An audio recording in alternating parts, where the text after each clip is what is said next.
पाकिस्तान में हमेशा तनकीद की जाती है कि रिटायर होने वाले फ़ौजी अफसरान को बहुत ज़्यादा ज़मीनें मिलती हैं, पेंशन बहुत वसी मिलती है, लेकिन इसकी एग्जैक्ट तादाद क्या है, यानी कितनी ज़मीन मिलती है, इसके मुतल्लिक तफसीलात मुबश्शिर ज़ैदी ने वाज़ेह कर दी हैं। इससे पहले पाकिस्तान के साबिक army chief general retired Bajwa की टैक्स की तफसीलात और असासों की तफसीलात सामने आई, जिसमें उनके अपने असासे बीवी के नाम पर, बेटे और बहू के नाम पर सामने आने वाले असासों ने भी तहलका मचा दिया था। अलबत्ता अब मुबश्शिर ज़ैदी ने ट्वीट किया कि पाकिस्तान के अलावा दुनिया के किसी एक मुल्क का नाम बता दे जहां रिटायर होने वाले जर्नैल को 5 रिहायशी प्लॉट दिए जाते हैं। सिर्फ यही नहीं, कहानी यहाँ ख़त्म नहीं होती, बल्कि इन 5 रिहायशी प्लॉट्स के अलावा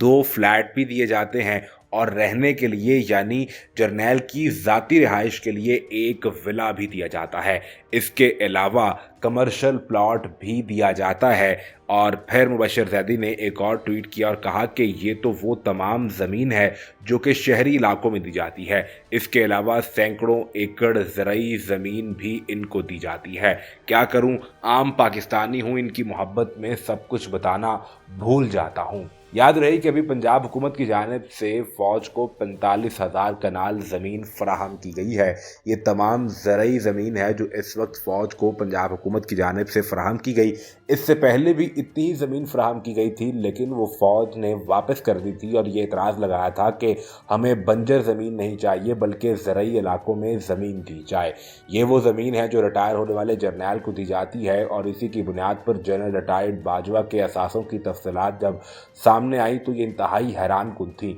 जिस पर मुख्तलिफ इंटरव्यूज़ में जनरल रिटायर्ड बाजवा ने ये तौजीह पेश करने की कोशिश की कि मैंने फ़लाँ ज़मीन बेचकर फ़लाँ जगह पर ज़मीन ख़रीदी और मेरी तमाम ज़मीन DHAs के अंदर ही मौजूद है। पाकिस्तान में फ़ौज पर इस चीज़ पर भी तनकीद की जाती है कि दुनिया की कोई और फ़ौज दिखा दीजिए जो रियल स्टेट के प्रॉपर्टी के कारोबार में कहीं मुलव्वस पाई जाती हो। पाकिस्तान में DHAs के तमाम इलाके और कंटोनमेंट के इलाके और यहाँ पर मौजूद ज़मीन पाकिस्तान की सबसे महंगी ज़मीन में शुमार की जाती है और ये सिर्फ फ़ौजी अफसरान के लिए होती है, जबकि इसकी निस्बत वो फ़ौजी जवान जो कि बॉर्डर पर खड़ा होकर अपनी जान का नजराना पेश करता है, उसे कितनी ज़मीन मिलती है इसकी कोई तफसीलात सामने नहीं आई हैं, क्योंकि उन्हें शायद उतनी ज़मीन नहीं मिलती या फिर उनके लिए उतनी मरात मौजूद नहीं है जो अपने ठंडे दफातर में बैठे फ़ौजी अफसरान के लिए हैं।